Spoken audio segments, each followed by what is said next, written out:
آپ مسلم لڑکی ہیں, آپ تو حجاب نہیں پہنی ہے, ہاں نہیں پہنا ہے. تو مسلم لڑکی کا تو ایسا بتایا کہ حجاب پہن کے جانا ہے.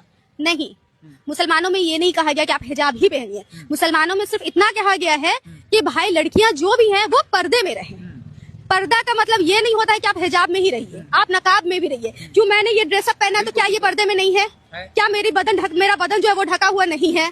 ضروری ہے کہ اگر میں حجاب لپیٹ لوں تبھی میرا بدن ڈھکے گا؟ حجاب تو آپ کا اتنا ہی رہتا نا, میٹر تو آپ کی پوری باڈی کرتی ہے, پوری پرسنالٹی کرتی ہے. پھر حجاب پہ یہ وواد کیوں؟ لگتا ہے تم نے ادھورا علم حاصل کیا ہے. تمہیں یہ پتا نہیں کہ قرآن کے سورہ النور اور سورہ الاحزاب کی آیتیں پردے کے لیے کیا کہتی ہے.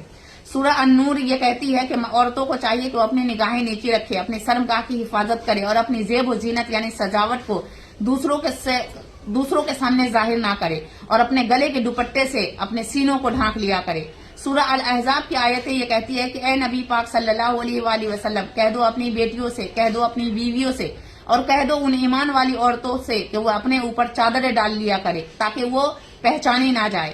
اس ٹائم میں ایک خمار یعنی چادریں چلتی تھی. جب عورتیں صحاباؤں کی بیویاں اپنے سر پر رکھ لیتی تھی تو پورا باڈی ان کا کور ہو جاتا تھا.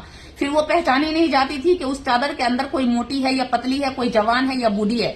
اس طریقے سے پردہ کیا جاتا تھا. آج ہمارے پاس کئی طرح کے پردے کے لیے رنگ برنگے نقاب آ گئے ہیں جسے پہن کر ہم پراپر طریقے سے خود کو پردے میں رکھتے ہیں اور اللہ کے احکام کا, اللہ کی رضا کا خیال رکھتے ہیں, اور اسی طریقے سے پردہ کیا جاتا ہے. یہ اپنے بال کھلے رکھنا, اپنی سجاوٹ کو دوسروں کے سامنے ظاہر کرنا, غیر محرم کی نظروں میں آنا, دوسروں کو اٹریکٹ کرنا, اسے پردہ نہیں کہتے, اسے جاہلیت کہتے ہیں, اسے خود کو دکھانا کہتے ہیں. تو اسی لیے علم حاصل کرو تو پراپر طریقے سے کرو تاکہ پراپر طریقے سے تمہیں نالج حاصل ہو سکے اور پراپر طریقے سے مذہب اسلام کو اور اللہ کے احکام کو فالو کر پاؤ.